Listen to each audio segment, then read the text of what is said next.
4 criminally underrated Disney World experiences you gotta see.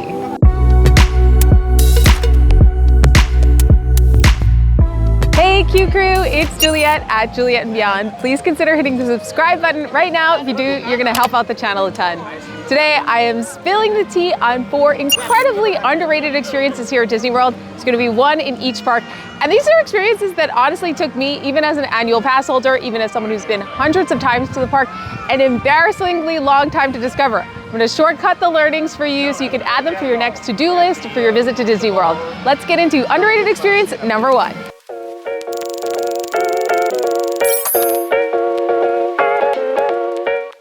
All right, so Animal Kingdom, I think, is one of the more underrated Disney parks, and nestled inside of it is an experience that way too many people miss. So while the Kilimanjaro safaris get all the love, located just to the right of it, you're gonna find this sign that'll take you to Rafiki's Planet Watch. The first step here is to hop into the Wildlife Express train. It's a kinda scenic, not super scenic train ride, but you will get a couple of neat sneak peeks here into the backstage of Animal Kingdom. Don't worry, this train ride is just step 1. After your 7-minute train ride comes to an end, head down the path to the conservation station, and that's where you'll find the animation experience. This is absolutely one of my favorite things to do at the park and incredibly underrated. Nobody talks about this. So a Disney animator will actually walk you through a 25-minute drawing class, which will teach you how to draw a Disney character. And this is like no art skills required. Just trust me, I cannot draw for my life. They break it down into very simple shapes and show you the step-by-step process on these screens. And then at the end, the great thing, you have your own artwork, which is a great souvenir from your trip, totally free. And the classes happen every 45 minutes, but there's plenty to keep you entertained with checking out the animals if you happen to miss one of the class start times. Now, you may be wondering, what exactly does drawing Disney characters have to do with Animal Kingdom? And to be honest, this is probably not the best fit. I mean, they talk about animals during the drawing class, and they get into some of the specifics of conservation to make it loosely tied to Animal Kingdom, but to be honest, for me, this feels much more at home in Disney California Adventure. You can also check out the animal petting area at your visit during the conservation station, but for me, the animation experience is hands down the best thing to do here. Now, the only thing to note, the last train out of Harambe Station, that's where the Wildlife Express departs from, is 4:30 p.m., which means you definitely want to plan to do the animation experience earlier in the day if you want to get your drawing on.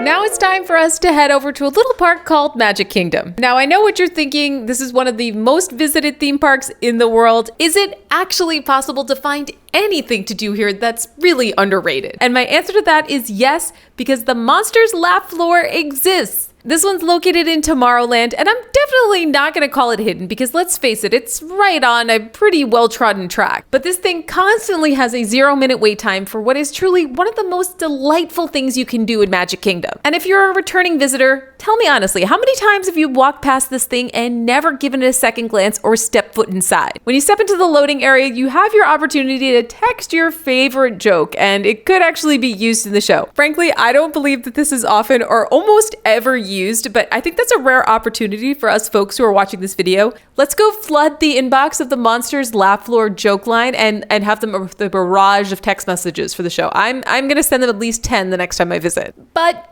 I digress. So once you load into the theater, you are treated by a wonderful, what's kind of like a comedy review starring Roz and Mike Wazowski. Their goal is to collect enough laughs throughout the show to power Monstropolis, and they definitely always deliver on this. Where this gets really fun though is that the stars of the show are actually really the audience. And that's because throughout the entire show, audience members will get spotlighted, chatted to, and definitely picked on relentlessly. One of my favorite bits that happens in basically every show, there always ends up being somebody's dad who the camera just keeps coming back to time and time throughout the show. And this really cracks me up. The odds that your one family story that will keep coming up for years happens to the laugh floor, very high percentage odds, okay? Which is why I absolutely call this an underrated must do. I pretty much do this every time I'm in Magic Kingdom. Oh, and one other note, if you happen to be visiting Magic Kingdom during one of those after-hour parties for Halloween or Christmas, they also update this show seasonally. It's a pretty fun little transformation.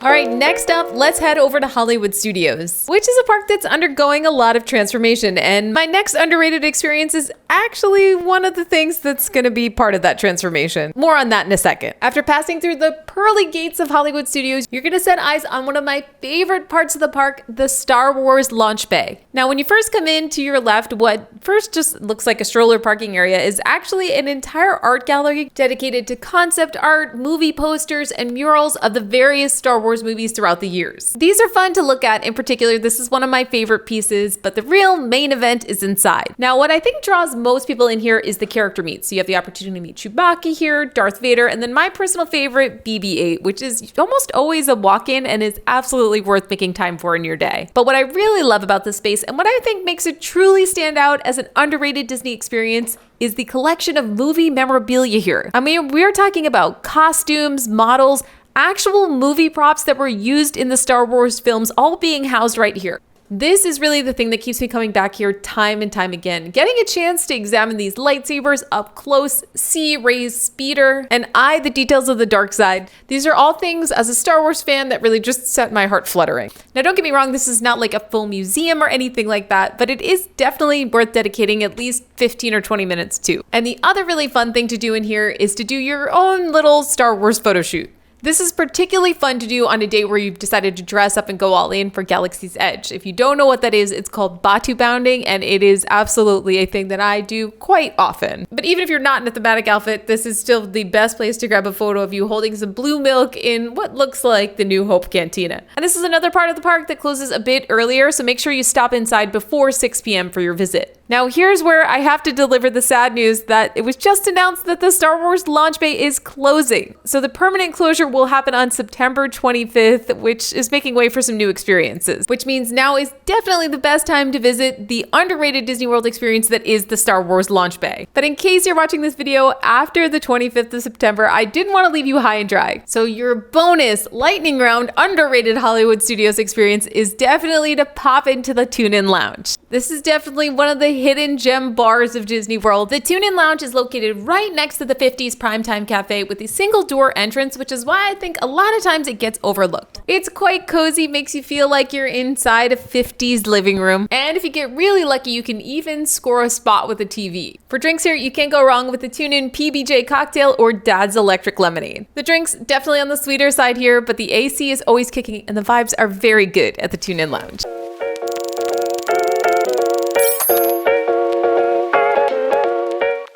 All right, last up on our tour of underrated gems, we're just a quick Skyliner and monorail stop away from EPCOT. I know when it comes to EPCOT, the first thing that comes to mind is always food, or if you're a little bit more of a troublemaker, perhaps drinking around the world, which I have never successfully completed for the record. So would you be surprised if I told you that the underrated experience here is actually an attraction? Tucked away in World Celebration, right down the path next to Figment's home, is the Disney and Pixar Short Film Festival. I have to admit, it's a little bit embarrassing to be honest about just how many park trips it took me to EPCOT before I ever stepped foot in here. I mean, I thought, why would I possibly waste my park time in a movie theater watching Pixar shorts? But this is yet another incredibly delightful, incredibly slept on thing to do at the parks. And it really is a lot more unique than just, firing up these shorts at home. Since we're all Q Crew members here, I will also let you know that the area to the right when you first walk into the theater is one of the best places to get incredibly crazy short character meet lines, but that's an aside. All right, what is it that's actually so great about this short film festival? You'll see 3 shorts here. The ones that are currently playing right now are Get a Horse, Piper, and Feast. And you pick up your 3D glasses on the way in because yes, this is not only a 3D experience, but it's actually 4D. There are a load of unique in-theater special effects that will happen throughout the show to really immerse you in the shorts you're watching. My favorite of the shorts is Get a Horse because it truly embraces and takes advantage of the 4D. And no spoilers, but there's a really great twist in this one, which definitely helps take it into the 21st century, aside from just being a classic Mickey and Minnie short. The other 2, Piper and Feast, are also adorable. I could rewatch these hundreds of times. There is some chance that you've seen these already before a Pixar film, but I think it's actually kind of impossible to be sick of these. And okay, if you need one more reason as to why you should actually make time for this in your EPCOT visit and why it's also truly underrated, this is also 18 blissful, unadulterated minutes of AC, which is hard to come by in EPCOT, okay? There you have it, the 4 criminally underrated experiences here at Disney World. If you have already seen any of these or you're planning to add them to your next to-do list, let me know in the comments down below. And please hit the subscribe button right now because I'm going to be back here with a brand new video for you next week. And hopefully it'll be a little less sweaty in the park in the next video too. I'll see you next week, and remember, fandom is for any age.